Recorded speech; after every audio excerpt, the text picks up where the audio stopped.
Ooh. Good to see you, Pam Norris. Your highlights are awesome. Yes, Deanna has been keeping me updated on your vacation. Okay, there you go. She's been keeping me updated. Yes, and we are so glad to see you back from your award ceremony.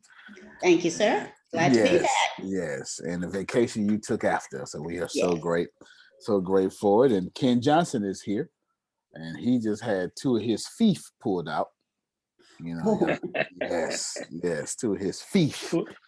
Two of them snatches. Yes. Which was it? Front ones, back ones, side ones, wisdom ones. Which ones was it? One wisdom and one in the bag. Oh, God bless you. Well, you know what? If they're gonna Hey, be man. disobedient, they got to go. There it is. There it is. Yeah, Had them long time. Had them long time. Had to go and retire. Well, you know what? They've been faithful. They've been faithful. Tell them, Phil, keep growing. Keep growing. Well, you know, you keep on waiting. Keep growing. Keep on living, and Well, say look like we're Romy wrong. Yeah. Well, you know, I went to the dentist. I've been to the dentist like 3 times the last couple months, and they showed me my wisdom teeth it's got a big cavity. I ain't got no cavities, but the wisdom teeth is like, they showed me like a picture. Forget the x-ray. They showed me a picture. It was as black as me. And it's black as me. And then they showed me the other one. And it was as black as Ken. You know, 2 different blacks. And they say, you need to take it out. I say, well, that shit don't hurt. so there you go. There you go. That's my story. Go ahead, Phil. Well, I asked a question. What nation has the greatest population, the lowest gross national product, and the highest crime rate? Anybody want to guess? Or do you remember? I have no idea. What nation has the greatest population, the lowest gross? There we go. Somebody got it. Procrastination. Look, I'm thinking Zimbabwe, America. Keep going. And the worst thing to procrastinate on is your teeth, because teeth don't heal. Teeth are only going to get worse. They don't heal. This is true. So that's the worst thing you can procrastinate on is your dental health. Well, I guess I gotta take these things out. They told me anyway. So yes, I guess I gotta take these things. It's all Keefer's Academy fault. That's what it is, right there. That's who fault it is. They let me eat that candy. Yeah. What's up, my man? How you and the wife doing? Good. She here too. There she is. Now, will y'all be drinking? On our way traveling back home. Okay.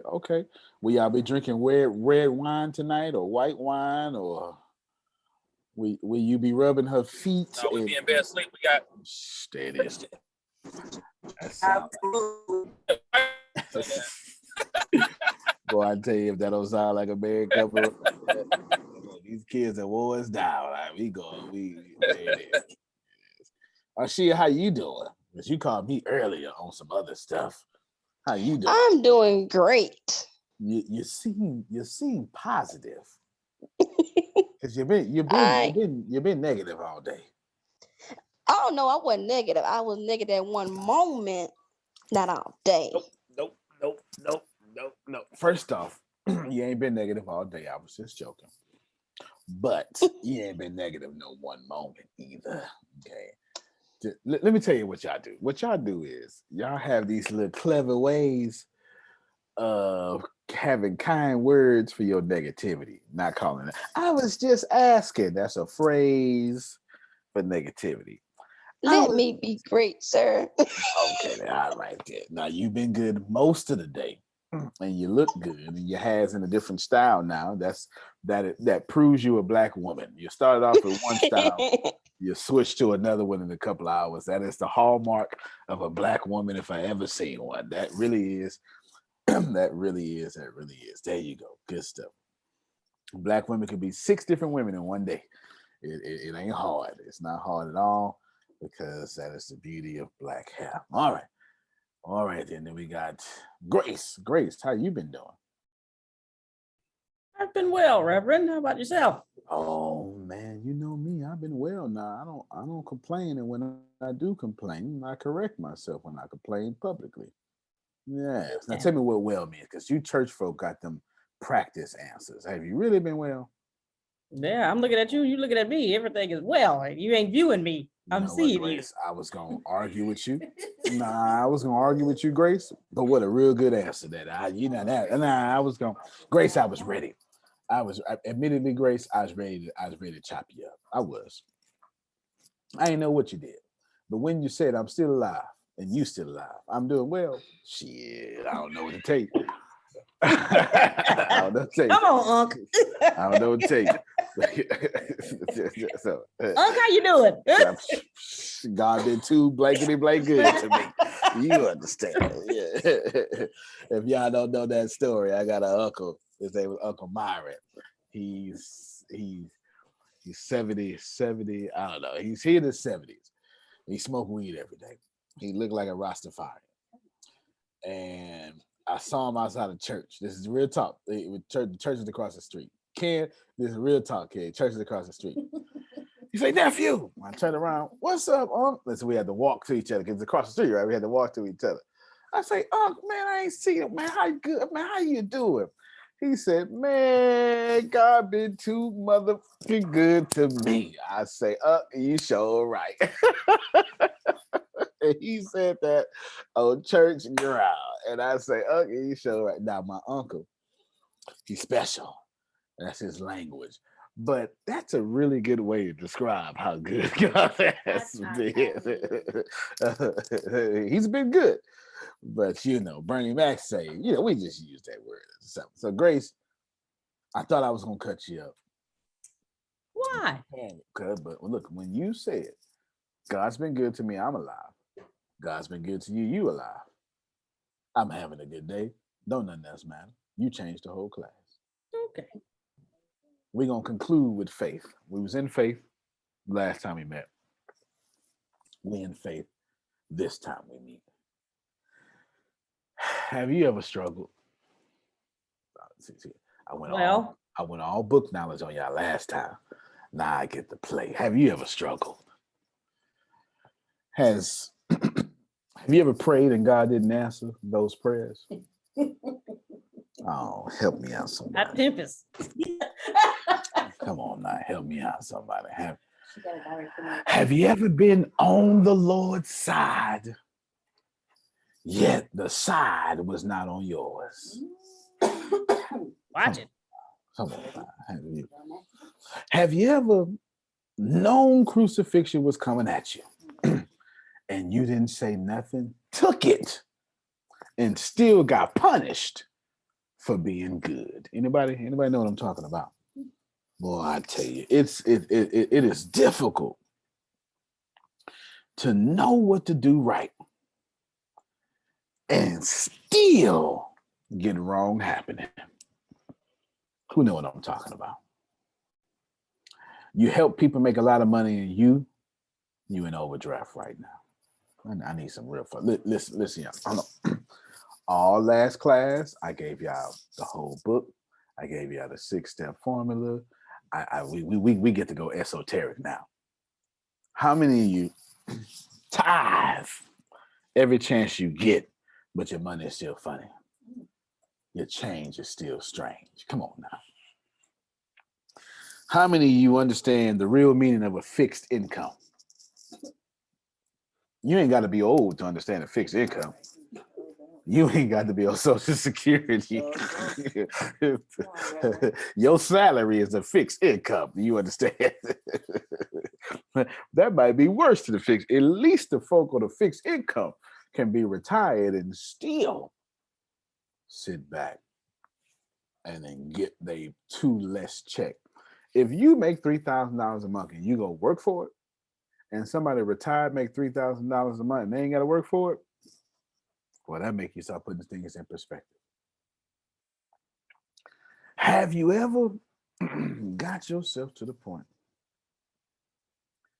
in which you tried all you could, you prayed all you could, and God still didn't act like God? Man, see, Come on, Phil, because they're not keeping it real with me. Well, God answers every prayer with "I love you." He starts off with that way. No matter what you pray to God, He responds to you with "I love you." No, that's right. Neil Donald Walsh has a keynote somewhere, an interview. It's a keynote, and he says, "God always says yes. God, I want pain. Yes, yes, yes, you can have it. God, I want a million. Yes, yes, you can have it. I want a mixed harvest. Yes, yes, yes, my child. God never says no. God always says yes to your dominant thoughts.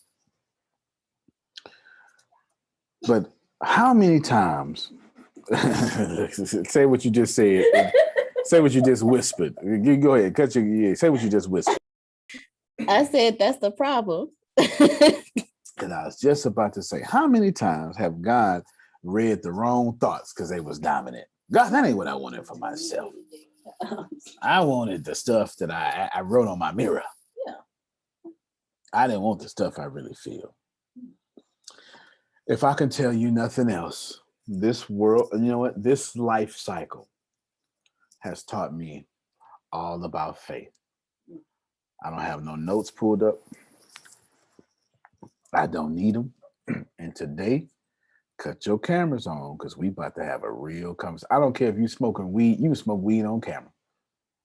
We're going to have a real conversation. you might as well pull out hold on. I haven't even started drinking yet, but I got me a drink right here. Deanna just pulled it. Deanna just pulled herself a drink. I don't care what vice you got in your hand. We got to have a real conversation. Because I don't need a book to tell me about having faith. I don't need no sacred scripture. Because when you come out of a trash can, all you got is faith. I wish I had somebody. You telling it. You telling it. Oh my God. Listen. You can't tell nobody that. You try to tell me about my faith. Don't you try to tell me about my faith. You don't come from what? Look, Sandra always be quiet. Sandra be quiet. Can I ask something? Sandra always today she talking about faith. She loud right now. She loud. I don't need no book to tell me about faith. I'm not telling you my faith is perfect, but I am telling you my faith is persistent. How do you, I introduced this last class period. I'm introducing it now. Pam Norris, you just took a different kind of vacation. I just want to ride your energy right now. How do you handle it when you're stuck between post-resurrection and pre-Pentecost? Watch it. Think about this. The Jews, post-resurrection means I know he lives, but he ain't living for my benefit. Come on, help me out, somebody. Because y'all don't want to play. Watch yourself, Reverend. Y'all don't want to play. Yeah, Pastor Kid Johnson, could you come here for just a little bit? Just a little bit. Would you not agree that the disciples saw the Lord and still didn't get the Holy Spirit experience in Acts chapter 2? Is that possible? In John, did they receive the 50 days? Okay, thank you so much. Y'all can see God and still not receive the other God you need to live on earth. Let me help y'all out real quick. Let me help y'all out. Thank you, Ken. Let me help y'all out just for a second. Y'all unmute your mic anytime, and I'm about to stir y'all up today because I came here to stir. What did you eat when we got off minute? What did you eat? Look, when Phil said earlier, you said what did I eat? Girl, I ate it all. You know what I'm saying? When Phil said earlier, think grow rich tonight or leisure class. Yeah, I was excited because I knew what I was talking about. Let me tell y'all something. the disciples, the closest disciples, we're talking about the 11, not the 12. Can't call them 12 because one of them hung himself. The 11. Okay. The 11, Pam Norris,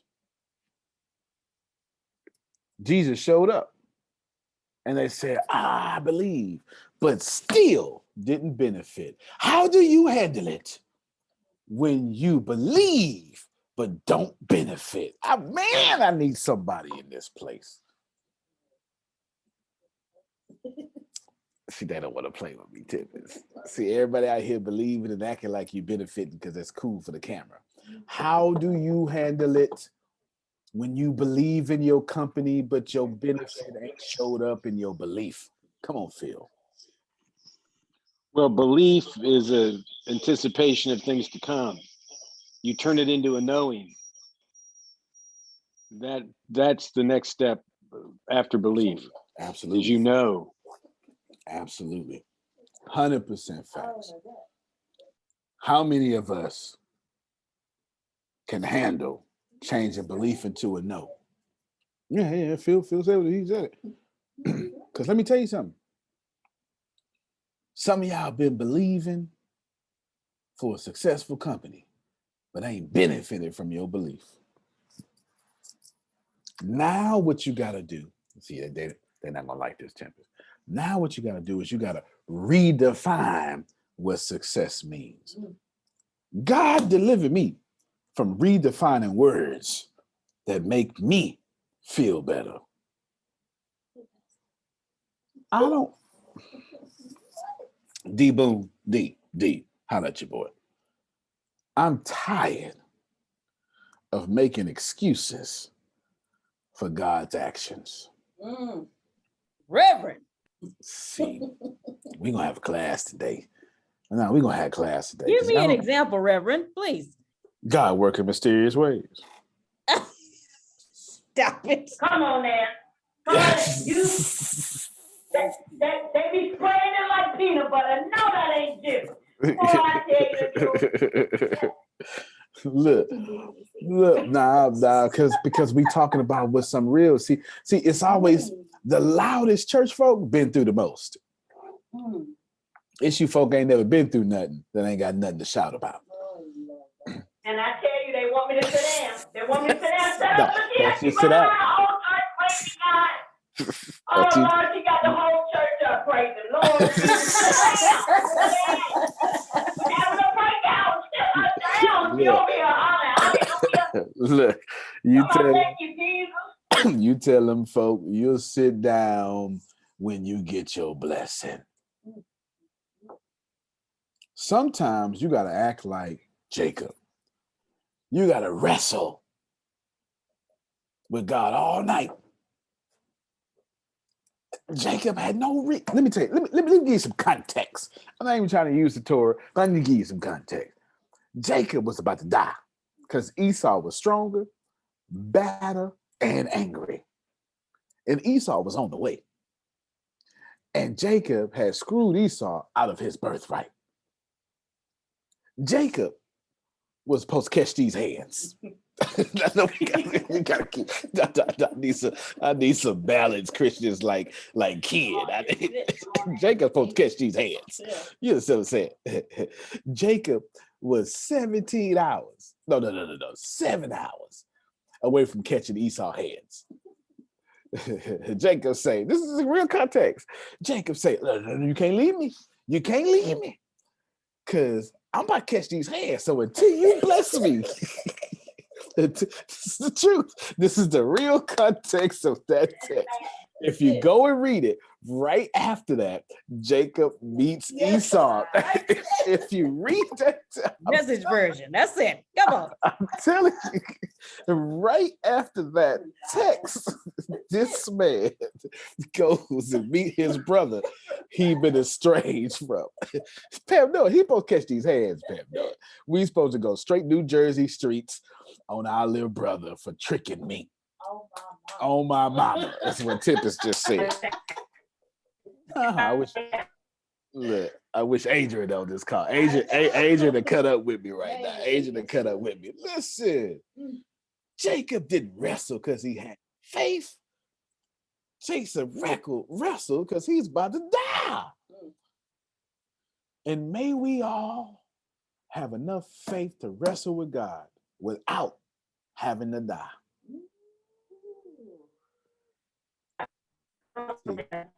Come on, Sandra. Come on. You breaking up. Come on. She in that shot. I'm not going nowhere. I don't care what nobody say. I don't care about what they look at. I don't care. I'm not going. If I got to go down, everybody go down. So that means I'm not going down. So you don't. That's it, Sandra. Listen, I didn't come here to play with y'all today. This is my last chapter on faith, my last text on faith. I got 2 weeks in each chapter. I gave you all that book knowledge. Look, it's right here. I'm not gonna lie to you. I gave you. Let me show you. Right that's look. That's it. Look, it's all right here. Look, I gave you this. I gave you the formula. I gave you all that. Today I get to play. I gave you all that. I get to play today. Let me tell you something. I got you, Deanna. I see you. Let me tell you something. Jacob was scared for his life. Then he had faith. Can I push it further? New Testament, John chapter 20. Them 11 disciples were scared for their life. Then they had faith when Jesus showed up. God will show up when you're full of faith, faithful, or less of faith, faithless. But we ought to be so full of faith. God ain't got to show us either or. God could do both and. And I want to live a life where this universe shows up because I just step forward. But thank God, Pam Norris, when you're doubting, gotta show up. Come on, I need some Mormons in this place. You understand, right? Right. When you don't know what you're gonna do next, God say, girl, here's the plan. When you do know what to do next, God says, girl, this is a good plan. Because Arshia, get ready now, I'm coming to you. Faith is principle number 2. Without a burning desire, principle number 1. And without faith, principle number 2, you ain't getting nothing. Because how many of you understand that just because you burn don't mean people ain't walking around with water buckets? Come on, because I'm talking. I know I'm talking right now. People will walk around talking about, girl, he ain't that cute. He ain't that cute. He probably got somebody else. Why you marry him? You could have had you that millionaire that was. Anyway, I'm not gonna bother y'all. That's my gift point out. Somebody on this call right now got proposed to 2 other times. Both of them was millionaires. And you stuck by the working man. And you were embarrassed. Well, they thought you were embarrassed for many years. Now, you're so glad you stuck by the working man. That ain't for everybody. But please know I'm in my fullness. Come on, Deanna. What does it look like to wrestle with God? Can I tell you what it looked like for me? Because I feel very comfortable with that. God, where the hell are these salaries at? Stop playing with me. That's what Nah. We got it. I'm just trying to tell you what it looked like for me. Nah, I'm just trying to tell you, like, God, I've been faithful. No, God, I've been faithful. God, I've been faithful. They throwing everything everywhere. God, I've been faithful. Now help all these folks. Now you let me make these strangers all this money and they create salaries and you're not gonna sit up here? Watch it, Reverend. You're not gonna sit up here, let me take care of Phil and Susan, Grace and them? That's what you're gonna do? I quote God to God. I say, no, you wrote in the Bible, you said this. Now I'm holding you to this. You understand. Because you said what you said goes out and come back empty. And so I will quote it. That's what I do when I wrestle with him. I use his own words and hold him accountable to his own words. When I make you remind him of what he said. You understand? Well, I must make a good Mormon because I quote God to God every chance I get. God, you said. You said. We know you've been wrestling. We know you've been wrestling. Look at the side. Look at the hip. Look at the hip. Come on, man. Come on. God, I'm 39. My body 59. All I do is serve people. I'm willing to die for the whole world. You're not going to let me make these salaries for these people? You crazy. Come on, Phil. Well, this reminds me of the question I love to ask preachers. Why do we have nothing written by Jesus? And I get some great answers like, he was the word. He couldn't write. Sure, he was God incarnate and he can't write. I don't think so. He had other people write for him. Here's my perception. Your path is different than my path. Pam's path is different than Ken's path. So Jesus didn't want to write something down. Because if he did, everybody go, hey, we got no choice. Jesus wrote this. You have to do this. So it all comes down to free will and faith. And if you knew exactly what the deal was, you wouldn't need faith. Y'all hear that? Y'all hear that? Y'all hear that? Man, y'all ain't playing with Phil. Phil, say that just one more time. They're not playing with you, Phil. If they knew everything, what happened, Phil? Yeah, if we knew exactly what the deal was, we wouldn't need the faith. And if you didn't need faith, you wouldn't need God. Yeah. It's like the story about the guy by the cliff, falls down the cliff and halfway down grabs a branch. He says, dear Lord, please help me. He looks down, he looks up, please help me. Dear Lord, help me. I'll do anything. So the big cloud appears and the guy goes, do you truly believe, son? He said, Lord, I truly believe. Do you truly believe? So God, I believe. Do you truly believe? I believe. Then let go. He looks down, he looks up, he looks down, he looks up. He says, is there anybody else up there I can talk to?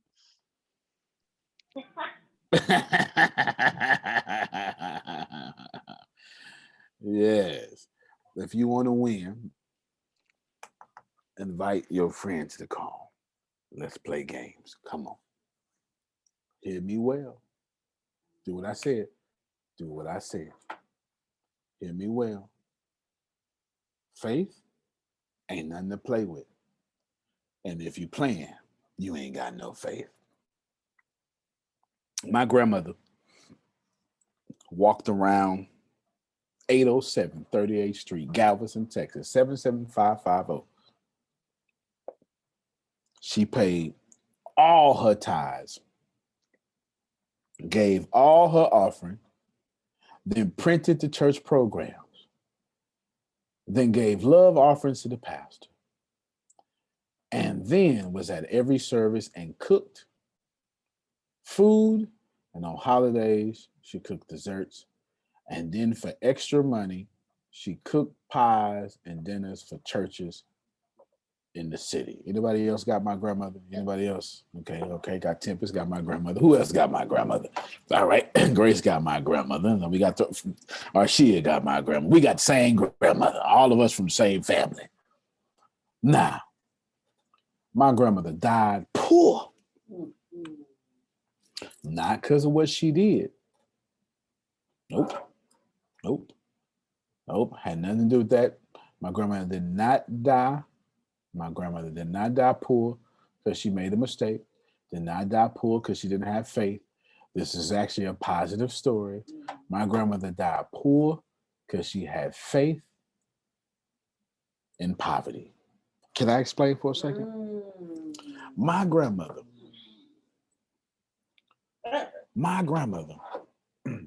understood that if she would just have more than enough to give it away, she would take the whole world and raise it up. Y'all hear me? And my grandmother said, Sylvia and go. I wish I had somebody. Have I none? But such as I have, give I thee. My grandmother ain't want no money. My grandmother wanted two things. Let me tell you what my grandmother wanted. Well, she wanted three things. My grandmother wanted a new computer. That's true. I mean, she died in 2008, and she was in computers in 2000. My grandma wanted a new computer. My grandmother, y'all ready? My grandma wanted a new computer. My grandmother wanted butter in her rice. Yes. And my grandmother wanted new episodes of Matlock. That's all my grandmother wanted. That's all my grandmother wanted. That's all my grandmother wanted. I'm looking for Matlock to stream on Netflix right now. I will watch every episode. Every episode right now. My grandmother had faith in the poor, and she passed it on to me. What are the odds that I incarnated in the same time that the woman who would adopt me, who died for the poor? And now Pam Nourse, all I want to do is die for the poor. What are the odds? I could have been born anywhere else. Could have been through anything. But before I was ever me, my grandmother was Jesus. I need some help right here. Come on now. I know you love the Lord. I get it. Let me tell y'all something. Now I got to keep it all the way real with you. Ken Johnson, I know you preach Jesus, but my grandmother was Jesus on earth. I don't give a damn what you talk about.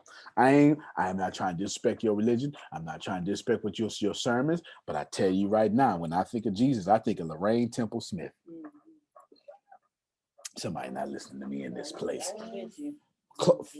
God on earth was Lorraine Temple Smith, the most forgiving person on the planet. Lorraine Temple Smith. You hear me? Come on, Phil. And Jesus is honored that you do. Very good point. Yes. The lady who saved this world adopted me. Because faith, how do you handle it, D-Boom? When you know God is good, but you can't see the benefits in your life. I'm talking today. Well, we're not going to be bougie today. Nah, I don't want none of y'all. I don't want your practice religion. Okay. I don't want your practice self. Come on, Joe. Okay. The Lord, this is my Joe Losi depression. The Lord wants you to be successful. Okay.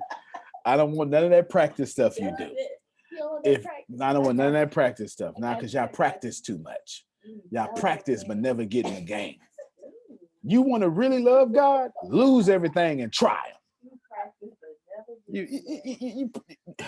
I've been so broke. You been there, done that. Come on, D. Come on, D. Let me tell y'all something, man. I've been so. Have you ever been so? Let me tell you how broke I was. I've been so broke. I couldn't put 50 cents in the payphone. I could. Yeah, that's broker than I was. I remember just praying for $20 just to float my way. Just $20 could just make my whole life change. Just a 20. Come on, Jesus, give me a 20. She went to real worship over $20.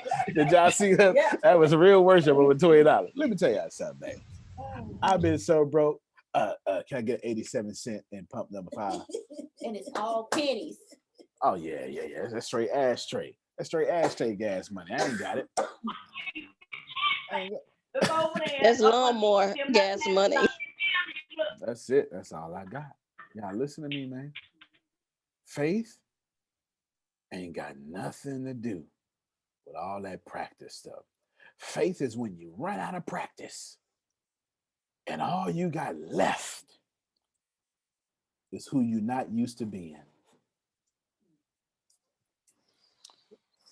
I know I just said something.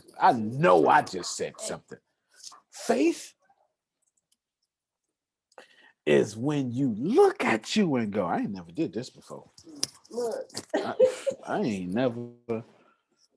I don't know what the hell going on here. This ain't who I am. Come on now. All right, I got the other. At least got me one. I don't know who the fuck. Is that one? Yeah, I am. You caught yourself, Reverend. You understand? You understand? Right here. We talking about faith. This is principle number 2. I gave y'all all book. I was nice. Phil helped me with the book. Phil read some stuff, but I knew I was coming for y'all head this week. Faith is when you look up and you don't know what the hell God doing. You ain't got no scripture reference. Let me tell you something. If you not in the place right now, if you literally are not in the place right now, if you're not looking at yourself going, what the hell is you doing, Tony? This ain't who you is. Why is you letting this company do you like this? If that's not where you are, you're not using faith. But don't worry, because you're on your way there. If you ain't there now, don't worry. You're on your way there. Old preacher in my town say you either in a storm, on the way to a storm, or just got out of one. Old preacher in my town says that, Grace. Let me tell you something. Y'all don't see Sandy over there shouting. Let me tell you something. She really shouting. Let me bless y'all. If you are in your life right now and you recognize it, you're not using faith at all. If you recognize your life, you're not using faith. If you recognize your life and if you like Phil and Susan, you had to use faith to get where you're at. Now you got a faith break. But please know, trouble is coming for good old house that they got. And it won't be in the house because that's last time. That's last time. This time it'll be in something else. The toilet, something, I don't know, whatever it is. If you recognize your life, your ass ain't using faith. But if you look up, let me highlight y'all real quick. I'm Ken Johnson, come on. If you look up, let me put this down here because I want to be on my back. If you look up and all you see is the bottom of the barrel, you using faith. See that? I didn't say if you look up and all you see is the sky. Nah. Well, if you hit rock bottom, no. I'm talking about folk so rock bottom that at the bottom of that bottom, Pam Norris, you don't even see nothing but the barrel at the bottom. If that ain't where you are, you're not using faith. You're using your practice. You're using your affirmations. Affirmations are not faith. Until you don't feel like writing affirmations, you ain't using faith. Last time I tried this ain't work. I ain't doing this no more. That's when faith come in. I've been doing this company for 14 years. It still ain't work. That's when faith come in. Y'all hear what I'm saying? We was in the mastermind. I don't know what class we was in. I think it was a leader. It might have been this class. And Elon Musk tore the whole class up. Y'all wouldn't know. It was this one. Elon Musk tore the whole class up. Well, you didn't think about giving up? Never. He didn't even wait to say never. He wouldn't even no charisma, never. I have to be dead, I see you, Deanna, or capacitated. Y'all. If you're not at the point in which you're saying, kill me or give me what I want, God, you're not using faith. Man, I'm not. This call ain't for everybody, Ken Johnson. This ain't for every member of the church. It ain't for every member of the mosque. This call is for the folk who shout. I'm just asking you, why and how is you all up in my house? How do you know what's going on? Why is you all up in my house? With these blessings and I'm praying and talking and believing and trusting. OMG, my faith will not dry up. If I don't have nothing else, I got faith. And I said, I got $2. I said I get that every month. You said that. One of the children will say, Grandmommy, I got you. Come on now. I'm not playing, but I truly believe that there are seeds, whatever I have, so bless the Lord God, my strength, that he never fails me.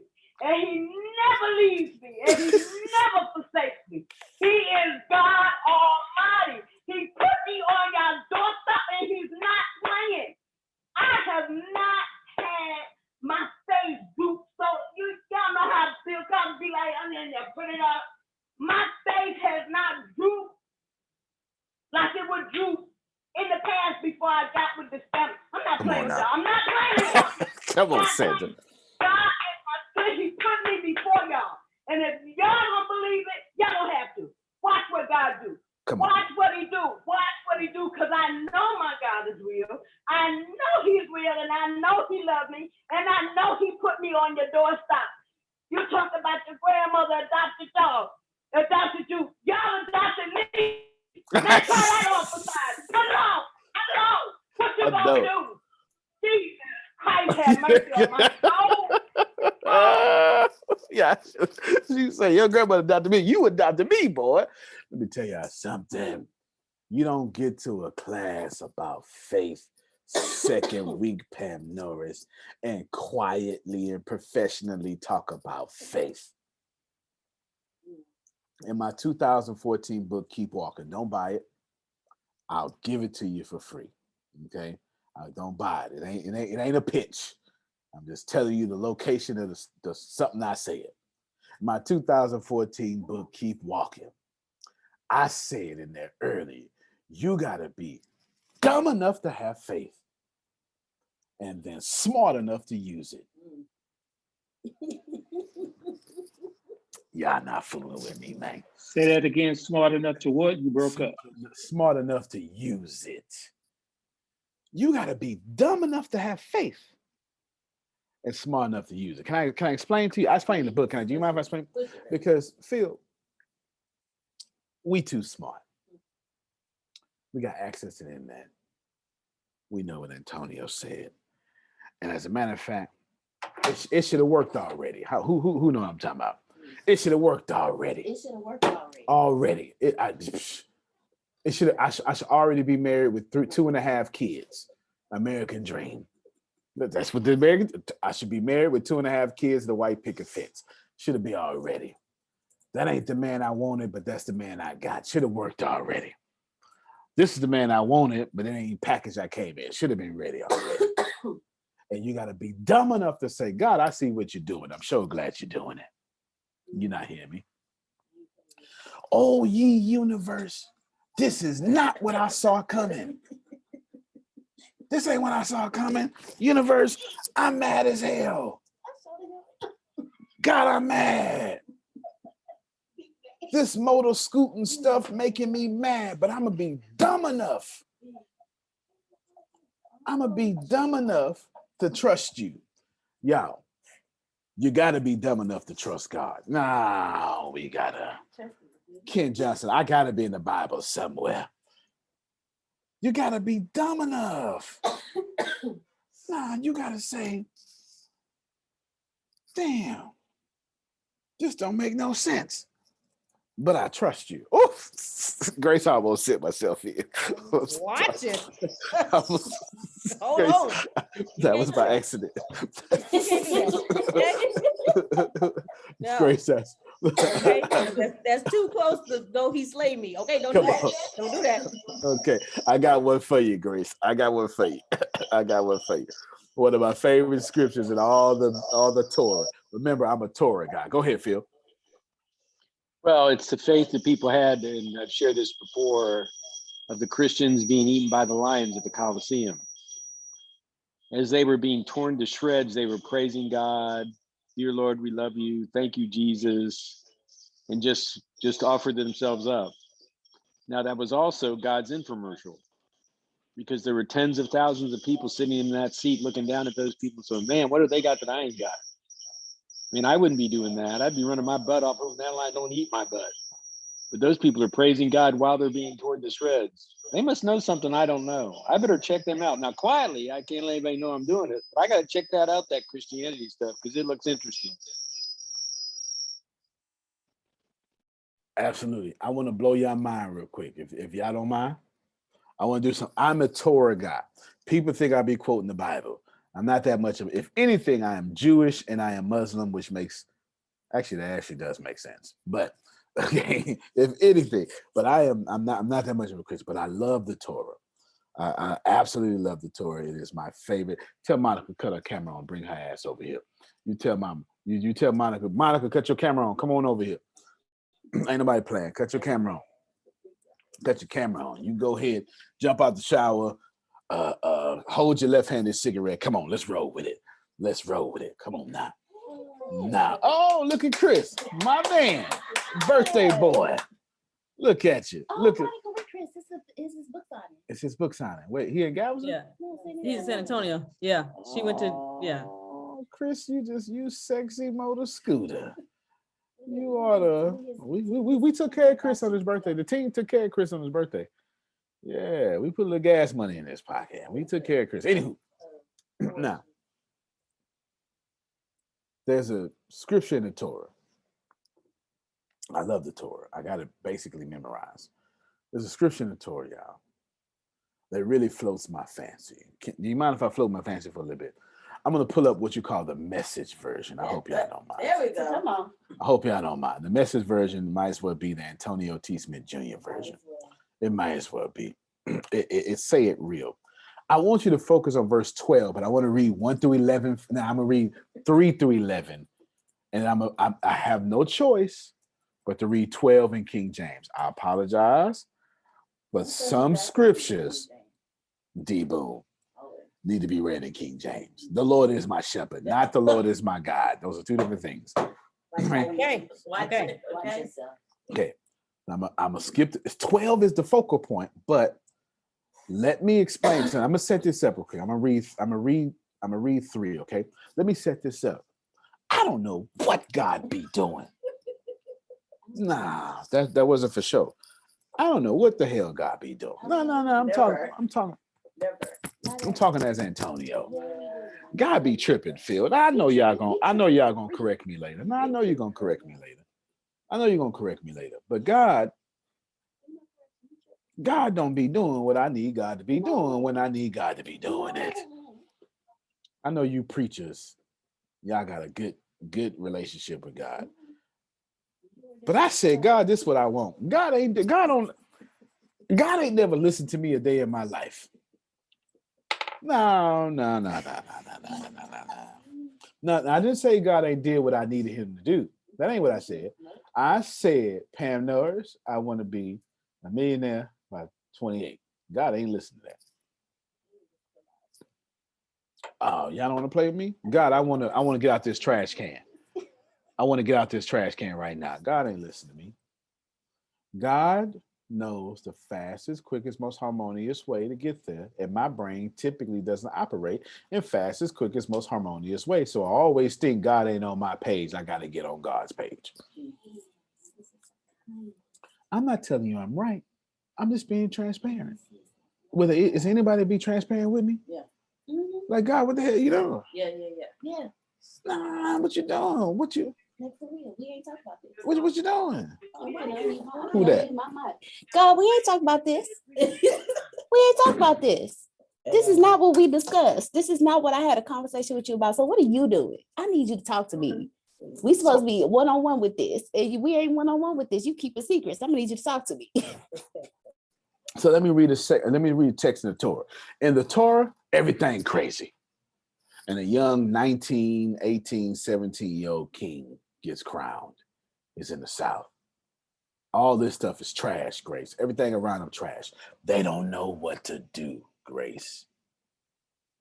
But the young boy says something so cool. One of my favorite scriptures in all the Torah. Let me go ahead. I'm going to share my screen too while I read it, because I need you to catch up. This is not religious, but I do like the Torah. Come on. Let's go and wrench around. Shaken. Let me go back to 2. Sometime later, the Moabites enemies and the Ammonites enemies and the Mennonites enemies, they join forces. You know you in trouble, good witch, when 3 of your enemies who don't like each other start liking each other, not to like you. Come on, I wish I had somebody. Yeah, y'all don't want to play with me? Yeah, you okay? Okay. Jehoshaphat received this intelligent report. A huge force is on its way. You know what? Let me stop this real quick. I want y'all to listen to me. No, don't look at that. Don't look at it. Y'all listen to me. A huge force is on its way. way from the Dead Sea to fight you, Tempest. There's no time to waste. They're already at Hazanon Tamar, the oasis of En-Gedi. Shaken. Jehoshaphat, Grace, starts praying. He went to God for help and ordered a nationwide fast. The country of Judah united in seeking God's help. They came from all the cities of Judah to pray to God. Then Jehoshaphat took position before the assembled people of Judah and Jerusalem at the temple in front of the new courtyard and said, "Oh God," some of you spiritual folk feel like this, "God of our ancestors, are you not the God?" Okay. It's right here when Jehoshaphat start pulling God G chord. Y'all know what I'm talking about? It was in them 90s rap songs.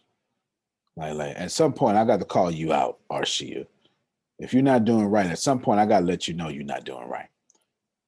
Jehoshaphat start letting God know you ain't doing right. This is why I brought this up. Oh, all right. Super saved saints. Can we just act for 1 second? God don't be doing right. I know he be doing right, but that ain't the point. That's that faith. Man, can we just put ourselves in a situation? I heard somebody say today, and on one of these classes, I heard somebody say, "No, I accept everything God gave to me." No. I started to say, "What if your son died? You gonna accept that too?" I started to say that, but y'all was around listening, so I ain't want to bother nobody. Okay, so let's look at the language of Jehoshaphat. God, God. Let me clear my throat. Are you not the God in heaven? No, listen. Are you not the God of heaven? The ruler of all the kingdoms below? Don't you hold all power in your mighty fist? I thought no one stand against you. And didn't you make the natives of this land? Don't think I promise you, I'm not making this up. Didn't you think the natives of this land leave you as you brought your people? Turn it over to them permanently from Israel, the descendants of Abraham, your friend, God. They lived here, built a holy house of worship for you. Saying, when the worst happens, whether war or flood, disease or famine, God, this your temple. We know personally you're present in this place, but where's all this pain and trouble? We know that you listen to give victory. I gotta go to King James now. And now I gotta go to King James. I gotta go. Well, anyway, let me stay in 10 right quick. And now it's happened. Men from Ammon, Moab enemies, Ammon enemies, Mount Seir have shown up. Three of them. You didn't let Israel touch them when we got here first. Y'all didn't hear me. Let me stop real quick. God, you made sure I acted right. You ain't let me do that. Nah, y'all not hearing me. God, they're trying to kill me. Now you're talking. All right then. I need at least one person, Grace. Now we can hoorah. Me and you, Thelma and Louise. We about to jump off the cliff. Thelma and Louise style. Okay, that's how the movie ends. Let me tell you something. God, you ain't let me do that. Nah, cuz you ain't let me do that. So why they get to do it to us? Okay, Reverend. I was faithful. Why he get to be unfaithful on me? Reverend. All right. Anyway. I had one boyfriend. Why he get to have multiple wives? You didn't let Israel touch them when we got here first. We detoured around them. That's what you told me, God. And we didn't lay a hand on them. And now they came to kick us out the country you gave us. Now I gotta go to verse 12, Pam Norris. I'm going to King James. I got no choice. I got no choice. Y'all ready? That's it. Listen. Took our stuff. Listen, this ain't the Bible. Just listen. Oh our God. Will you not judge them? Shoo. For we have no might against this great company. Watch this here. Neither what to do, but our eyes upon thee. Now watch this here. I got one better for you. Watch this here. My favorite translation of this is actually one of my least favorite translations in the Bible. Where's NIV? Right here. Watch this here. No. Watch this here. Our God, will you not judge them? Pay attention, y'all. For we ain't got no power to face this enemy attacking us. We don't know what to do. But our eyes are on you. That's faith.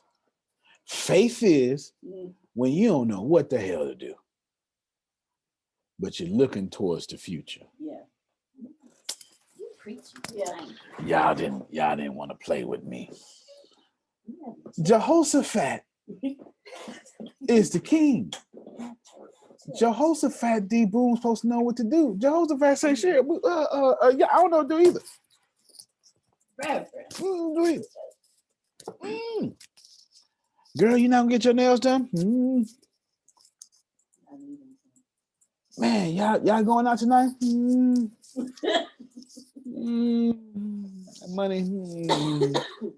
Money after. We're real tall. What you gonna do, Phil? I'm gonna just praise. Y'all heard Phil that last week. I'm gonna just praise. I don't know what to do. Car broke down, wife hot, dog sweating. What you gonna do, Phil? You just gonna praise. You know it's bad when your dog is sweating. Okay. When your dog sweating, you in some down trouble. That's my answer. Okay. I don't know what to do. Lord, you gonna take my health? I don't know what to do. Let me show you again, because I don't want y'all to think I'm making this up. We do not know what to do, but our eyes are on you. I ain't trying to be religious with you, but I'm sure enough gonna pull out these texts on you, because I get to play today. I gave you the text of Think and Grow Rich. I ain't bother y'all last week at all. I ain't give y'all no sacred text. I gave you the sacred text of Think and Grow Rich. But today, you don't get all this. Truth don't have nothing to do with religion. You understand? Truth stand all by itself, right along with faith. That was actually facts. She said truth ain't got nothing to do with it. That was 2 Chronicles 20:12, my favorite. One of my favorites.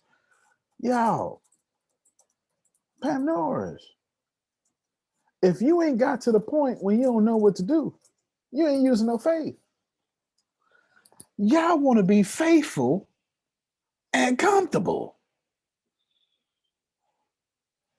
How?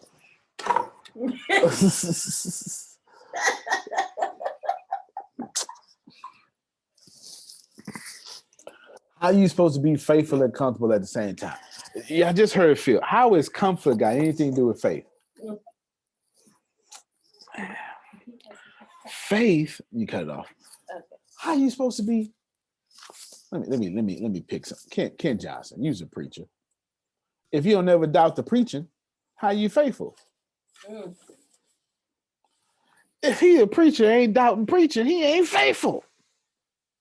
Come on, Pam Norris, holler at me. I saw you. Yeah, you just, you got to leave it all on the table. You got to leave it all on the floor, everything you've got, and then know that God will make up the difference to take it to the next part. But the faith is knowing that he'll take it the rest, but only after you have given all that you have. 100%. You can't sit back and go, okay, God, I'm waiting on you to do this, to deliver this. It don't work like that. Nope. Y'all hear this? Man, I need y'all listen. Listen. Can I say this? Come on, Sandra. You stop. You Can been I, on. can I say this? Look, there's no way in heaven and hell or earth you can have faith without works. Faith without works is dead. And there's no way in heaven, hell, or earth you can work and be comfortable. The two don't go together. They don't go together. You sure right. I've been here You're all day. working to move. It's Sure right. got to go somewhere else. I'm just saying. You sure right. Go ahead, Phil. But the work can be as simple as being loving, unconditional love, total gratitude, and absolute forgiveness. That's how simple the work can be. Be loving, forgiving, and grateful. That's right. That's right. Yeah, I'm not telling y'all to struggle because I don't struggle. I am telling you that if you ain't got to the point where you confused, well, there's no trail ahead of you. You ain't using faith. You're using a mentor, you're using knowledge, you're using law of attraction. I don't know what you're using, but you ain't using faith. Faith comes in two places. Y'all ready? I'm the only person I know that teach this. Faith come to get started, and faith come to keep going. I'm the only person I know that teach this. If you want to use faith, you need faith to get started. And guess what? You're going to get started. Oh, no. Sandra, they're going to say, I'll be with you always. I ain't going to never abandon you, Sandra. Girl, it's a good idea. Girl, you got something good. Oh, Pam Norris got over $2 million invested in her own business, out her own pocket. It was easy for everybody to have faith in Pam Norris when it was $2 spent and everything was good. But once $500,000 got spent, they start acting like Bildad, Eliphaz, and Zophar. Y'all don't know who I'm talking about. It's all right. That's Job's best friend. That's Job's best friends. They start saying, Pam. Look, I'm screwed up. Let me tell you, this how they did Pam. She ain't never told me this, but I'm in my full gift. They said, Pam, you sure?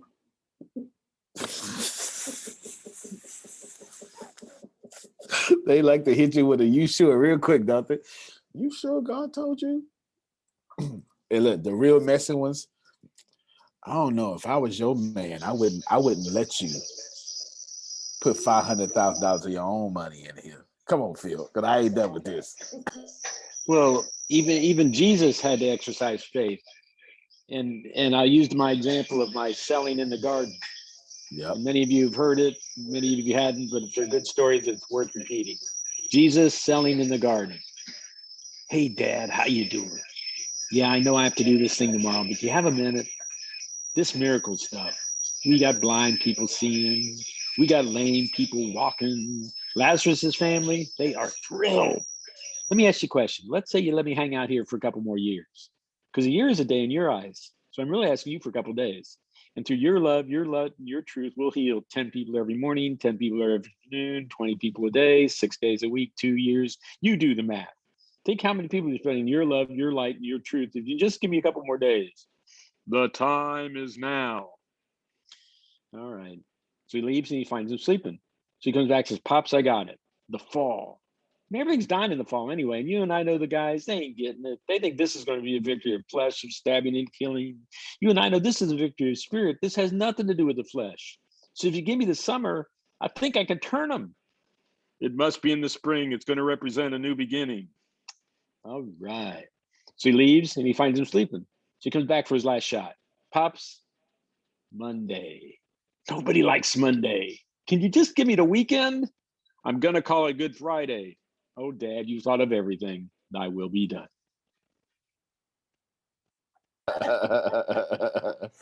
Only Phil. could do what just happened. Only feel. Y'all, I don't know what to tell you besides that if you cannot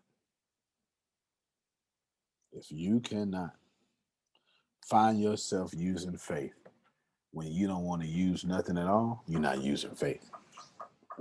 Faith come in two areas. Oh, Pam Norris. I don't know. You sure he the one? See, we never talk about this, but they watched her spend her own money and they blamed him for spending her money. Come on, Pam, would you unmute your mic and just back me up with this for a second? Because I know I ain't. Telling the truth. Okay, then. I laugh. I just had this conversation with somebody last night. Like, okay, here we go again.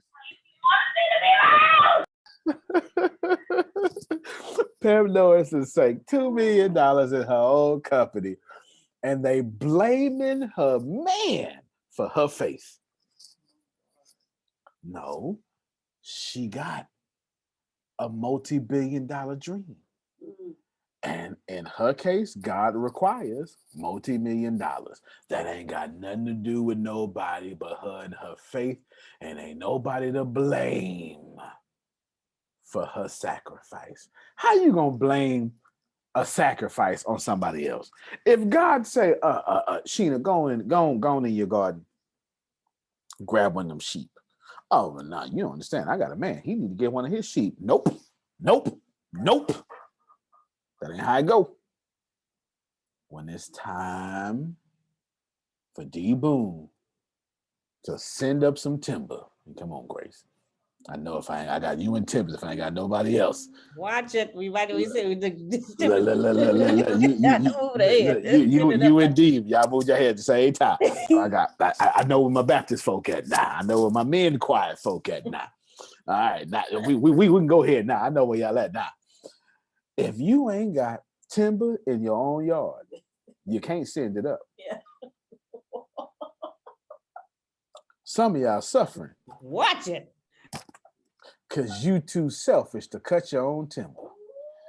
Now, I know Ken Johnson gonna feel me on that one. Wait a minute. I ain't got to preach it nowhere. I know I got Ken Johnson on that one. It take your own sacrifice. Man, I don't get to tell Sandra. Sandra got to pearl them own pearls she be doing. Let me tell you, this they're gonna say, Sandra, this jewelry cheap. This they're gonna say. This jewelry, it should have cost this $65. That's what they're gonna say. Should have cost $65. That shouldn't have cost that. To hell what they say. You keep jurying.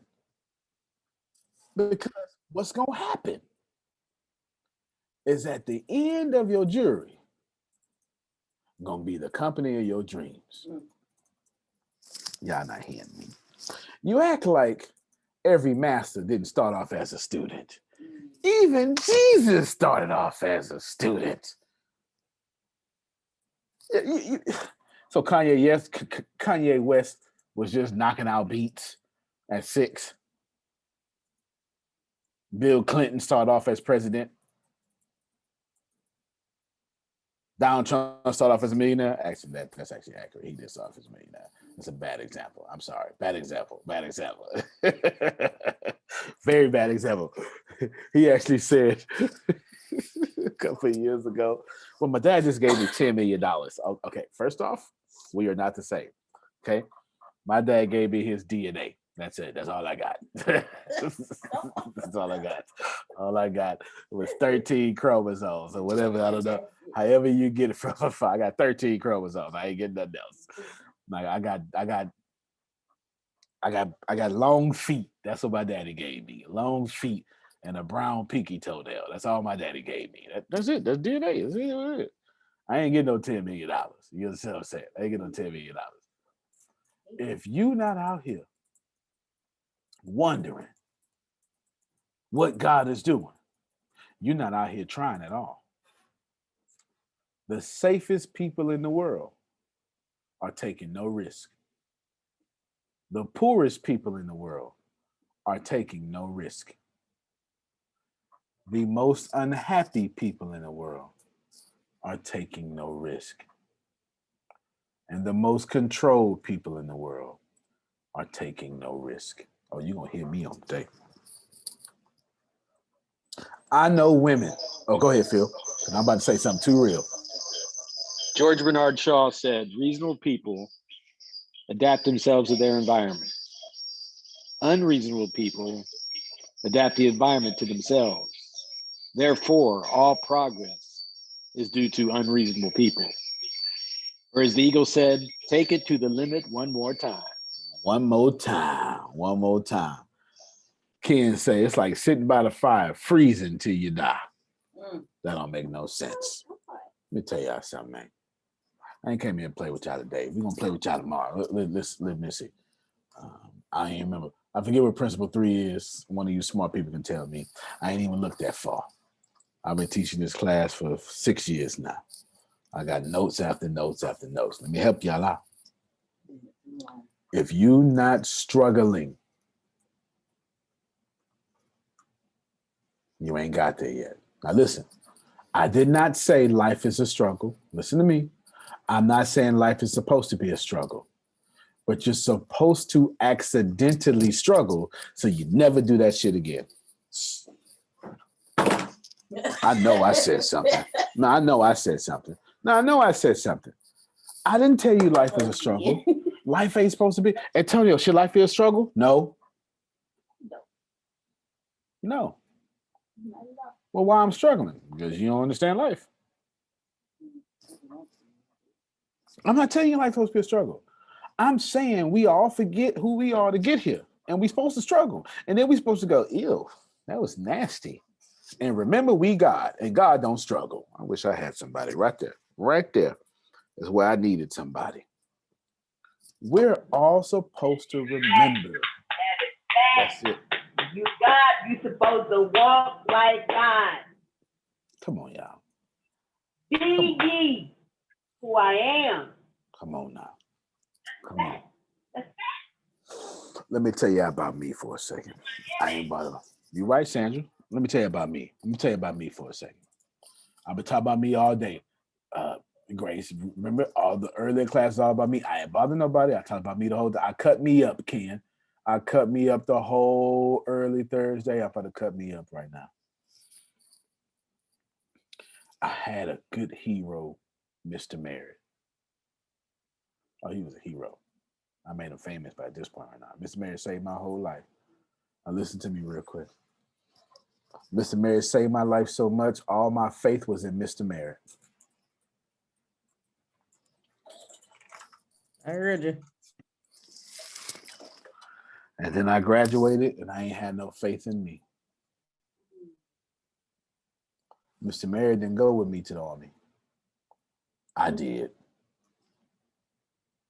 Mr. Merritt didn't tell them, oh, he's a good speech and debater. No, it's the Army. That don't matter.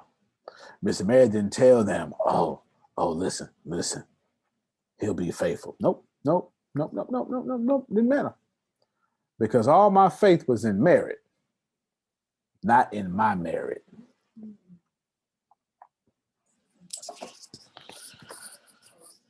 I know folk on this call right now. I have talked to about 7 people today.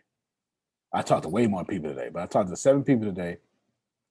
And in some form or fashion, they all said something similar to, I'm doubting myself, or I'm doubting the person I'm working with or being with. And all 7.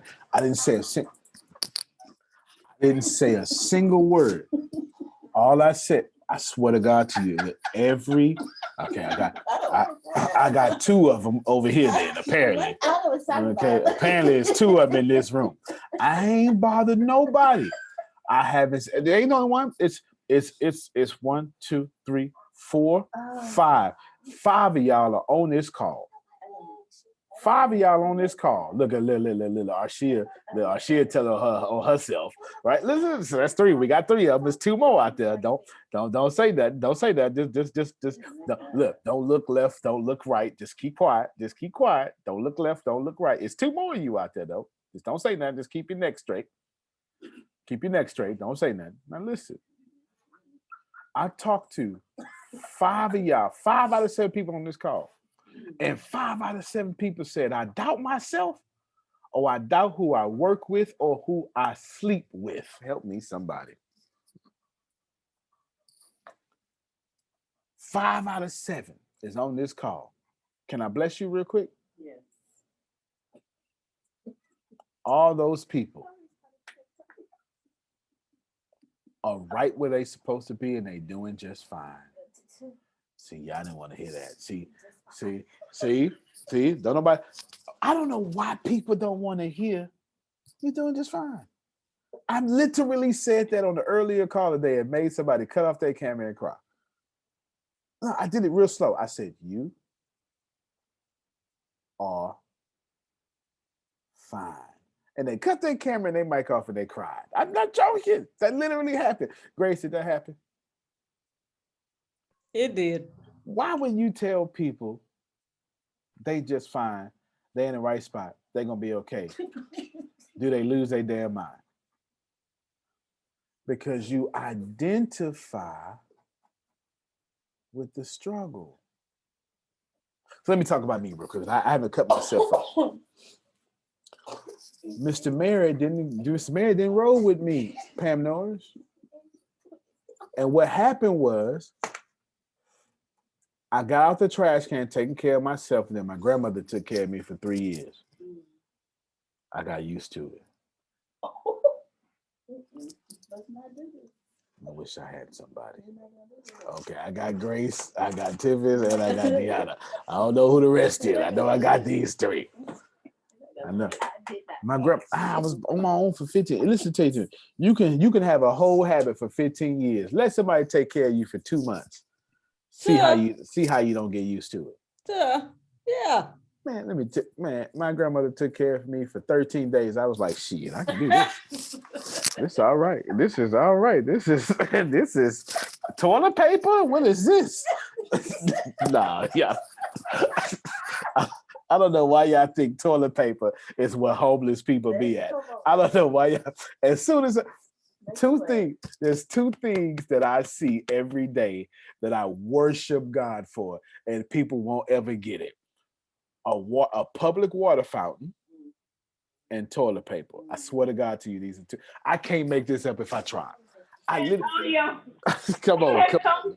Come on, Sandra. I need somebody. Wait a minute. Let me tell you something.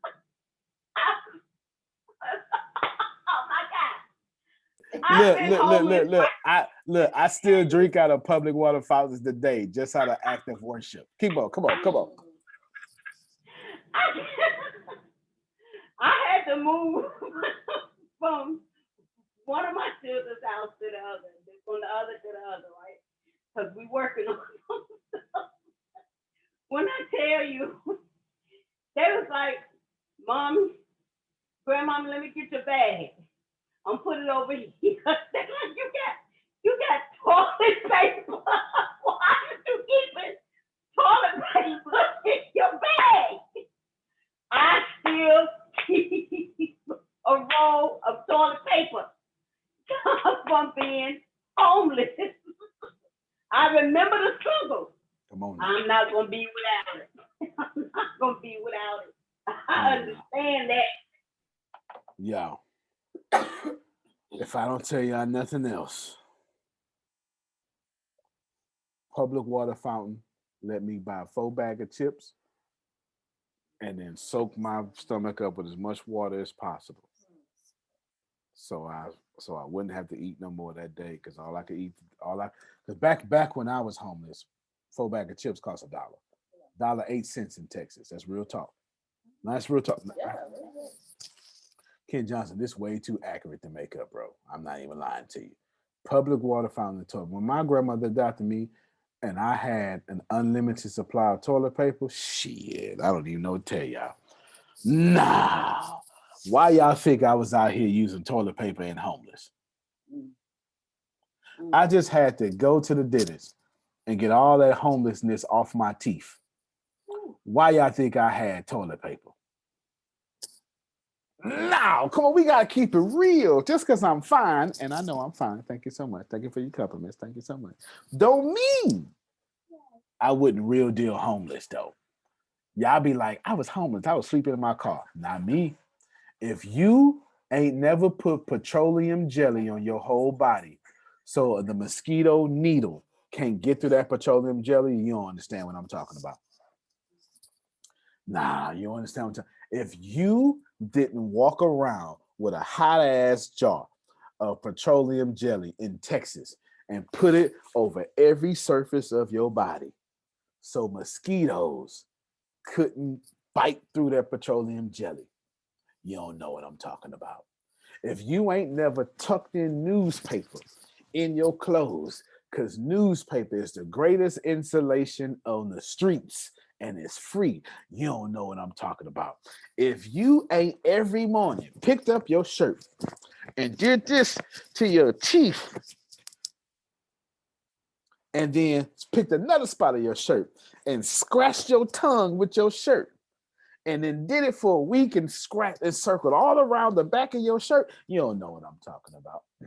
If you ain't drank no bottle of water and then left the backwash in your water just so it can get cold at night, so you can drink a cold bottle, a cold thing of water, you don't know what I'm talking about. And I'm telling y'all, I've been years without socks. They're not hearing me, Tempest. They're not hearing me. I said I'm just gonna talk about me, Grace. You know what I'm talking about me? I ain't trying to talk about nobody else. I used to comb my hair with a fork. And the lady who ended up adopting me is the one who gave me that fork. My teeth, not my teeth, my tongue was so nasty, I didn't even know what nasty was no more. I would use oatmeal cream pies to scrape my tongue. They cost 25 cents a piece. I knew the first one was just to brush my tongue. The other 3 was a meal. Central Ball High School. I swear to God to you, Central Ball High School. You go ahead and get them $1, they give you 4 oatmeal cream pies. Not the giant ones, but the small ones. I ain't playing with y'all. This is too accurate. This is too accurate for me to make up. Y'all out here talking about I used to walk a mile to school. Let me tell you something. I used to stand on corners. You know how many churches I've broken into? Y'all not hearing me. You know how many little small windows I had to see if it was unlocked? Thank God the bathroom window was typically unlocked because people like to light their candles and take a little bath and they forget to let the smoke out, forget to lock it back. You know what I mean? You know how many locks I could pick to this day? It's out of necessity, Pam Norris.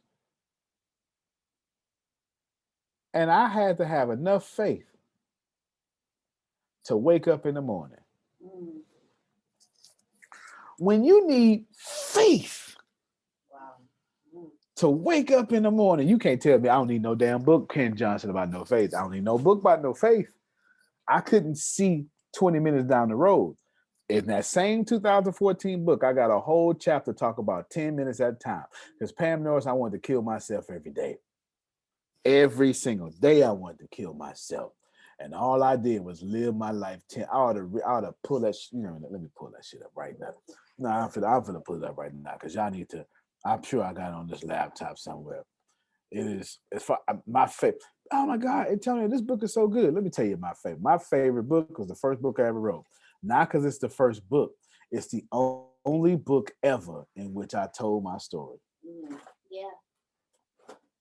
I got plenty of books. I've only told my story in one of them. Real talk. And if you can't identify with wanting to kill yourself every day, I'm not talking to you right now. I'm not gonna lie to you. I'm not gonna lie to you. I'm not even gonna lie to you. Let me tell you something, man. I have wanted to. let me share this real quick because I'm gonna share this while I'm talking. I have wanted to die every day of my life. I wanted to die. Grace, get ready to read because you read so well. You read like a school teacher. I'm scrolling. Grace, come on, holla at your boy. Come on, Grace. There's one of my favorite creators. His name is Jay Childish. He said, holla at your boy, but don't yell. Come on, Grace. Holla at your boy, but don't yell. 10 minutes at a time. The concept that saved my life. You know what, Grace? We're gonna end up.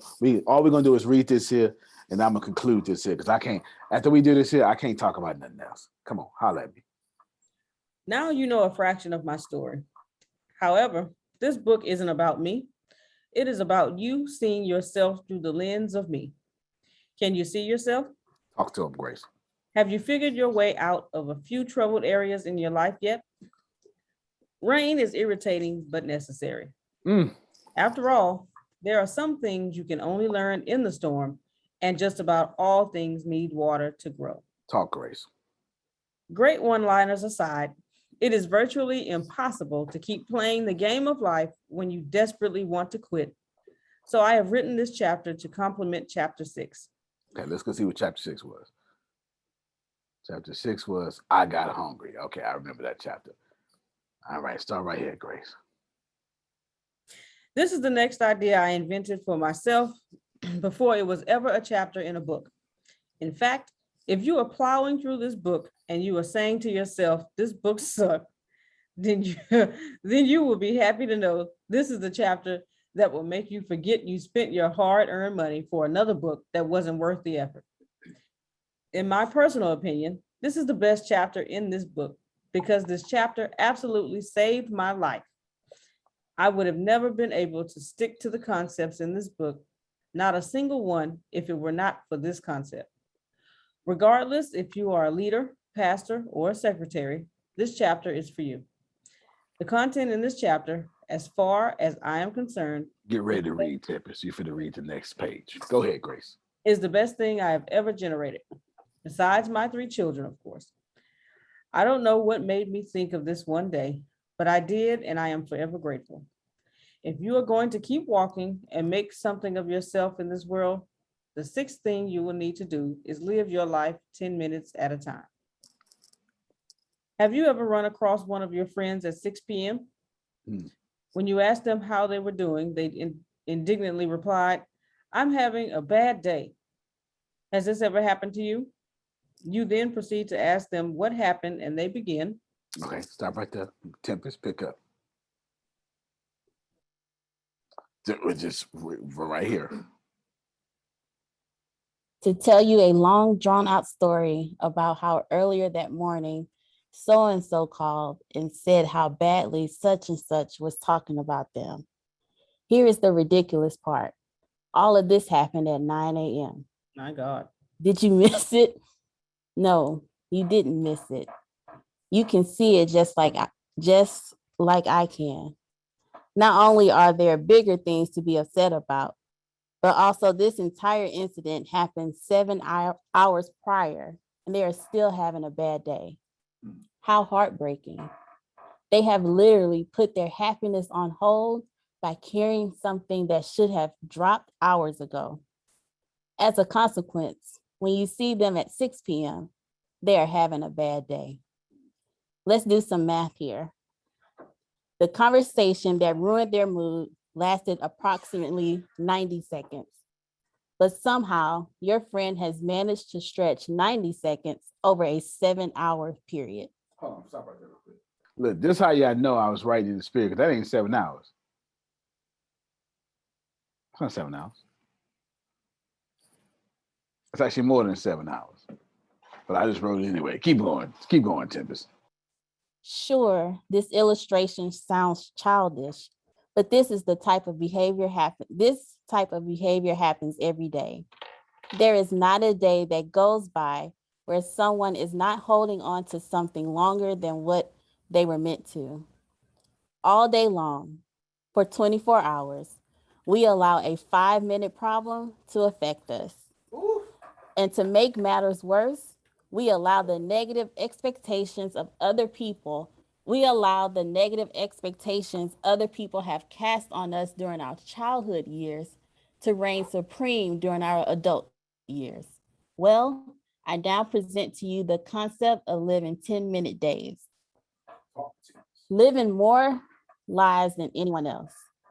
I am a firm believer of tearing down and reinventing yourself. I personally don't think anyone should stay the same person for longer than a year. Of course, the core you will never change, but the outer you, the non-essentials of your personality, should be constantly evolving. Before you board disagreement binge, you believe in reinventing yourself as much as I do. You just normally need an event to do so. Allow me to explain. You break up with your ex-lover, see him or her 3 months from now, and you will find yourself almost years ahead of what they thought you were. You may even find them unattractive and immature after you haven't seen them. I need to change, please. Okay, no worries. No, you don't have to do that. Great, Deanna, you next. All right, Deanna, you'll go. Yeah, I'm trying to. There we go. Haven't seen them for a few weeks. Why is this? They left, you grew, and they didn't. You and I are saying the same thing. I'm just saying I don't need a painful event to reach this level of maturity. In other words, I'm taking this concept to a new level. In order to become a person, the rain cannot stop. You have to be able to reinvent yourself on your own terms, not the terms of an inciting incident. Everyone lives 24 hours a day. Over the course of 1 year, this equals 365 days. 366 if it's a leap year. This means that we have at least 365 attempts to become the person of our dreams every year. They not listening to you, Deanna. Most of us fail, which is why most of us set New Year's resolutions, because we realized we could have done better. However, I found a way around this method of achieving. I do not live 1 day for 24 hours. I live 1 day for 10 minutes. In other words, I live 144 days in 24 hours. I know this sounds ridiculous to some of you, but some things in my childhood were too horrible for me to make it through if I had to wait until the next day to start fresh.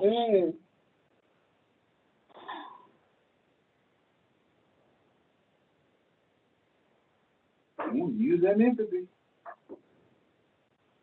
Things for me became so awful in the 6th grade the second time around that I had to invent something in order for me not to quit.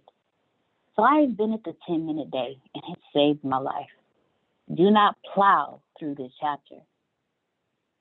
Have you ever lived inside the worst days of your life? How many times have you wished you could fast forward to the next day and start it fresh? Unfortunately, I cannot give you the ability to control time, but I can offer you a solution to fast forward to your fresh start.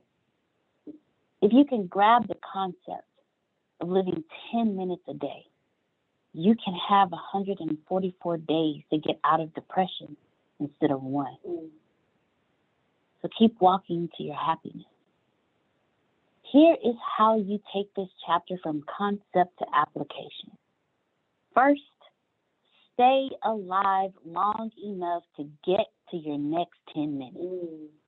In other words, don't kill yourself. You are enough. Regardless of what your self-esteem is telling you right now. Come on back. Come on back here, Grace. Mute your mic. Come on, Grace. I'm doing this like Neil Donald Walsh, different authors. You are enough. You always have been enough, and you will never stop being enough. You are the most important thing you will ever do for yourself. Stay alive. Keep walking. Keep pushing, and keep moving forward. Contrary to popular belief, this actually is an option, but it doesn't have to be an option for you. You can do this. If you are reading this and you are someone who is contemplating suicide, please believe me when I tell you that suicide is not the right answer. Yes, you. There's a better option. Trust me, I've been there before. I've contemplated suicide, planned my suicide, and even attempted my suicide a few times, but I have learned how to keep walking, and now I am teaching you how to do the same. I can relate to your pain. I know what it feels like to have your heart break louder than the thoughts in your head. I can still remember what it feels like to have the weight of the world crush your shoulder blades until your legs can no longer support your weight. Here is the good news. I now live in the overflow of my positive decision to stay alive. There is not a rain cloud in the world that has enough to rain down on earth for forever. All things must come to an end, including your pain. I believe you are here at this moment, the moment where your pain becomes your testimony and your tears become your motivation. You have everything you need to succeed already within you. This is your life. Take back control, walk in your purpose, find out who you are, and never leave yourself again. You can do this. I am not sure how to say this, so I will just give it to you in its most raw form. Your perception of life could be damaging to your enjoyment of life. Maybe life isn't happening to you. Maybe it is happening for you. If you can somehow manage to shift your view of the events happening in your life, you will be able to actually enjoy it fully. This is not to say you aren't having fun here, but there is always more enjoyment to be achieved. You deserve to be happy. Why wouldn't you? Even though happy may look different for you than it does for me or anyone else, doesn't mean you don't deserve it. 4. 4. Okay, Tempest, you'll go. For that matter, it also doesn't mean you don't already have the true form of happiness itself. It is quite possible that you have truly found the happiness you long for, but you have minimized it in your pursuit of someone else's happiness. There is only one true form of happiness. It is just wrapped in different packages for different people. One of the fastest ways to lose your own happiness is to desire the happiness you see on others.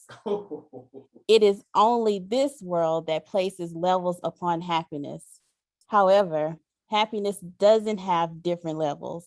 Instead, it has different approaches.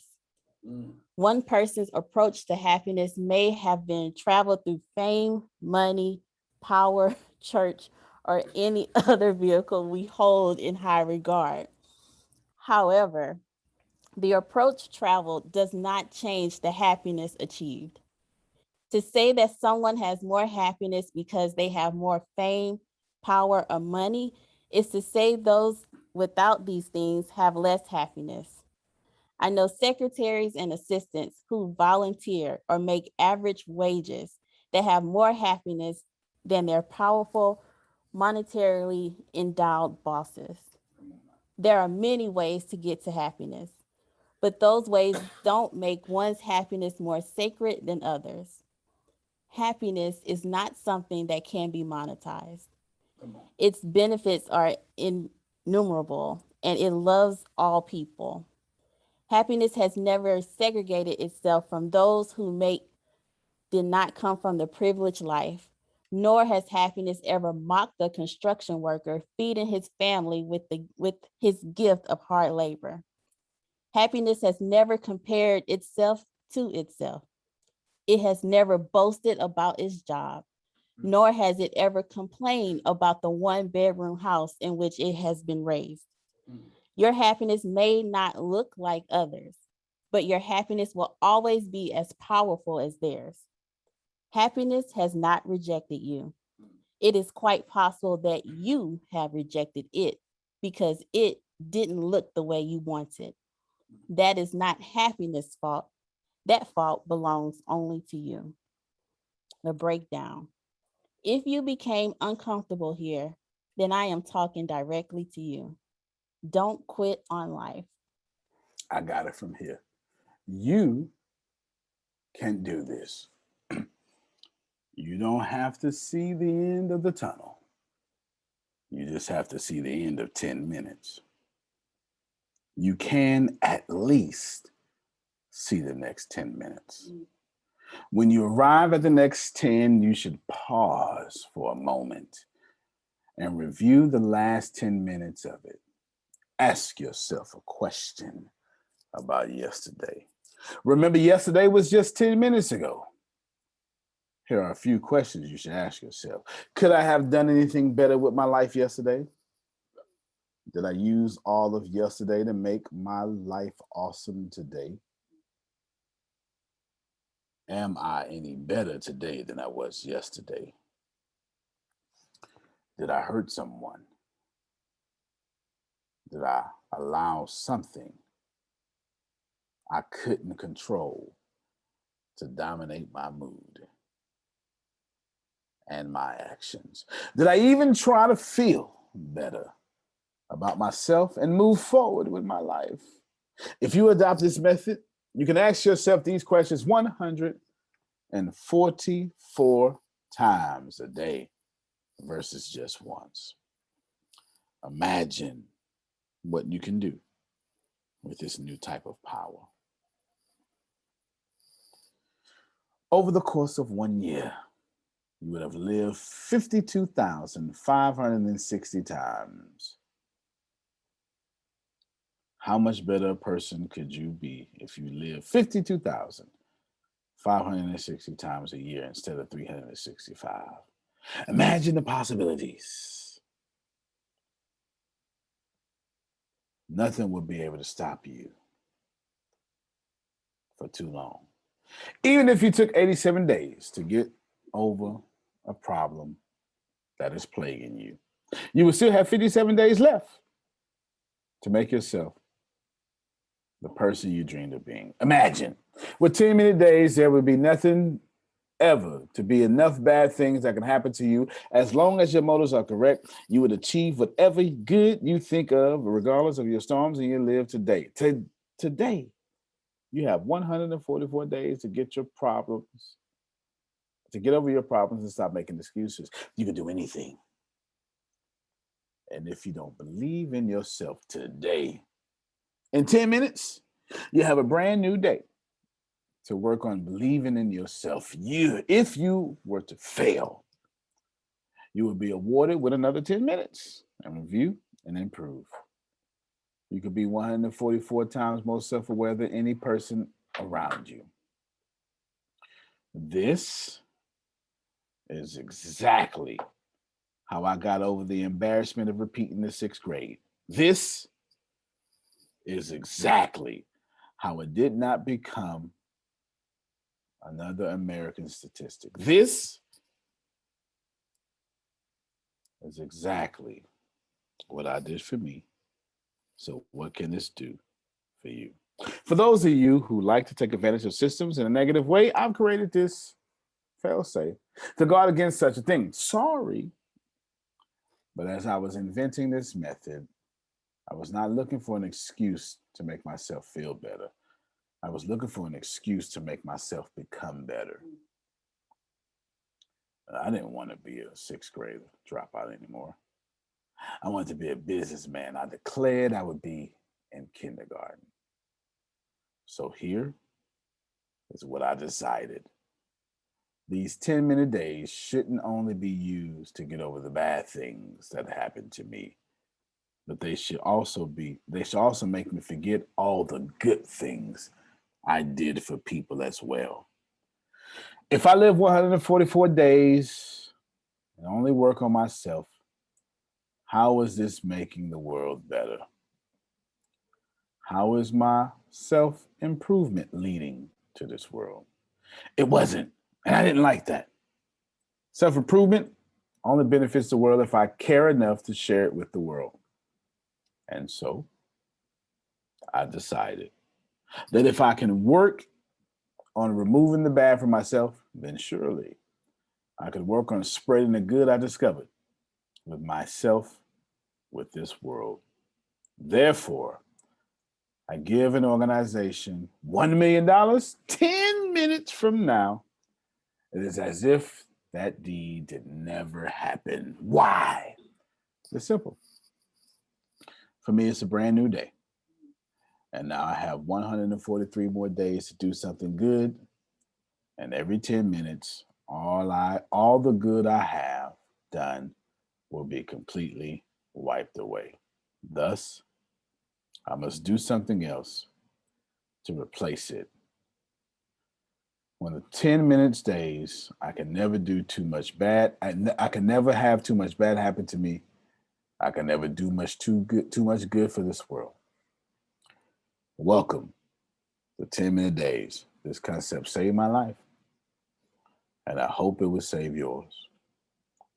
Now you have permission to plow through the rest of this book. Thank you so much, Pam Norris. I appreciate you. Antonio? Yes, sir. Yes, sir. I'd give you a standing ovation, but I'm not wearing any pants. We appreciate that. That's about right. That's about right. Now hear me well. I wrote that book in 2014. I was sophomore in college or something, doesn't matter. But I knew, I typically wouldn't say this, but I knew that I was ascending master at 12 years old. And I knew that I was going to get out that trash can at 12 years old. The chapter before that says how I dropped out of school in the 6th grade. If it was not for 6th grade and me dropping out of school, I wouldn't be here today. So I want to end with this here. I don't care what you're going through. All I know is it's not going through you unless you choose it. See, I just said something now. I don't care what you're going through. All I know is when it is going through you, that's when it's a problem. Man, I wish that you could find yourself in a better place. I wish you can find yourself in a worse place. I wish. I take faith in knowing that a bad soul can ascend. This is controversial stuff I'm saying right at this moment. I don't believe in predestination, Pam Norris. I know. I'm well versed in it. Specifically, Romans chapter 9, 10, and 11 outline that greatly. Paul makes a fantastic argument. But Susan, what gives me hope is every 10 minutes I can get better. I'm not trying to replace your Christ, Ken Johnson. I'm just trying to replace me. I'm the problem. And I don't feel like being a problem no more. I know I don't need a book on faith because, well, how old was I? Grace, 2014 minus 2021, what was that, 7 years? Mm-hmm. So I was 32. I was talking like that at 32. And I was thinking like that at 12. Well, let's just face it. That's not like I wrote that yesterday. Nah. What happened? Okay, Arshia. What happened is, I'm actually doing my closing thought. What happened is, I ain't got time to lose no more. Pam Norris, if don't nobody else feel me, you feel me. I can't take it no more. I'm not gonna lie to you. The idea of dying unfulfilled with leftover promises hurts me more than any enemy has ever done me and any family member that has ever betrayed me. I can't do it. Y'all hear me? I can't. I can't. Listen. Phil, You might be the wisest person on this call. For sure, you're going to hear me. I ain't come here this time for that. I ain't come here this time for that. I'm going to do this one more time. I swear to you, I'm going to do this one more time. And I ain't never coming back. I'm ever, I can't take it no more. I'm at this point, I'm allergic to earth. I can't take it no more. I'm allergic. But I do know this. I do know I die for everything I've ever said. I die for everybody on this call, and I'm probably going to do, actually, I know I'm going to do so. And I know this.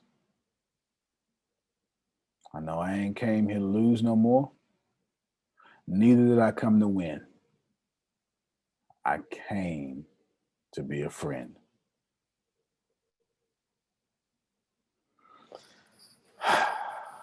That's it. I just got a private message. That's exactly my spirit. The private message, the second sentence doesn't matter. I have unfinished business here. That's the only thing that matters. The only thing that matters. Let me tell you. I don't know what y'all think. I know we ended, and I know a text message is gonna get you, your TV show gonna get you, but you better let your own ambition get you, your own God get you, because you are thinking right now, oh my God, I've never done this before. Good Wish said this is beautiful. I appreciate you. Let me help you out. I refuse as everything. I mean, my glasses. I got 3 pair of these same glasses. They're heavy. So whenever I'm like in my fullness, I got to take them off because they're too heavy. They mess up my vibration. I don't know what I do next. I just know what I come here for. I'm going to say that again. What happens 22 minutes, 46 minutes from now, I don't care about. I didn't come here for 22 minutes or 46 minutes. I came here for the end. I came here to make sure that when I die, Sandra, everybody says he was different. I had no idea I was walking with blank. Whatever you want to say, that's up to you. I came here, Grace, speaking your language, to hold bread in my hand and open your eyes. I came here, Ken Johnson, to tell people who keep sleeping in the wrong bed, drink from me. You'll never have to do that again. Pam knows I didn't come here to stone people. I came here to write in the dirt and keep my mouth shut. Y'all not hearing me. I didn't come here to divide the nation. I came here to reverse the universe. And I know this. Faith is the only thing I need. I don't need step-by-step process. I don't need no Hummer. I don't need no chain with, I don't know, 50,000 diamonds in it, whatever it is. I don't need that. I don't need dreads. I don't even need the ability to use the restroom. All I need is faith. And I promise you, with faith, I'll do this. I'll be this Roman centurion that says, look, God, I'm not worthy. Don't come to my house. Just point. I know if you just point, God, I'll be blessed. I came here for pointing power. That's all I want. All I want to do is point at Ice Buddy and manufacture it come out the ground. Pam Norris, just so you know, before I ever knew about your vacation, I sent the water company bid to my finance department. I swear to God to you, I found out 24 hours. 24 hours after I sent to get the full funding. I'm not lying. I found out Pam Norris came back from her award ceremony. Why? Because I came to fund Ice Buddy. Fund, F-U-N-D. I came to fund Human Consultants. I came to fund KWJ Consultants. I came. I'm not bullshitting you. I'm not joking. I came to fund and refund Grace retirement account. I did. I came to be the bank for Book Swap. I came to be the financing for TSS cybersecurity. That's what I did. I don't want nothing. All I want is no longer do I came here to call you servants, slaves. Watch it. Am I in there, Grace? Because I feel like I'm in there. I swear to God, I'm in it right now. Hold on. I swear to God, I just want to stop at verse. Let me mess with Ken just for a little bit. I'm going to read 1 through 8. I'm not going to bother y'all. I swear I'm going to end right after 8. I am the true vine, it says. And my Father is the vine dresser. Every branch in me does not bear fruit, he takes away. And every branch in me does bear fruits, he prunes, that it may be more fruit. Already, good witch, you are clean, because the word that I have spoken to you abide in me, Deanna, and I abide in you, Phil. As a branch cannot bear fruit by itself, Pam Norris, unless it abides in the vine. Neither can you unless you abide in me. I am the vine, and you are the branches. Whoever abides in me and I abide in him, it bears much fruit. For apart from me, you can do nothing. If anyone does not abide in me, is thrown away like a branch that withers. The branches are gathered, thrown into the fire, and burnt. But if you abide in me, and my words abide in you, ask whatever you wish, ask whatever you wish, ask whatever you wish, ask whatever you wish. Look at y'all faces real quick. I need somebody to receive. Ask. I need you to stop multitasking. I need you to stop scrolling. Ask whatever you wish, and it shall be done for you. This is the verse I want to read in your hearing, Ken Johnson. By this, my Father is glorified, that you bear much fruit, so you prove to be my disciple.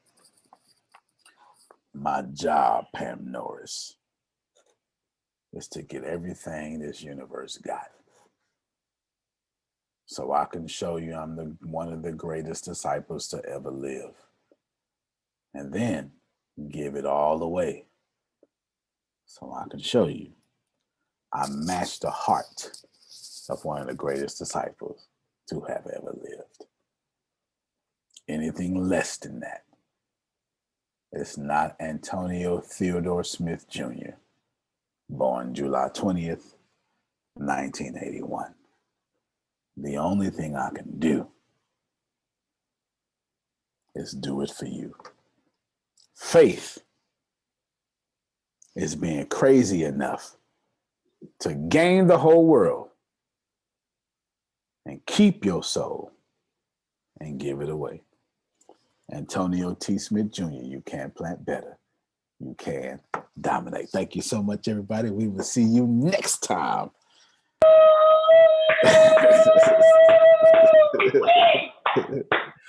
All right, everybody. Ashe. Y'all rest. The Lord bless you. Love you. Love you more, Phil. All right, everybody. Have a good one.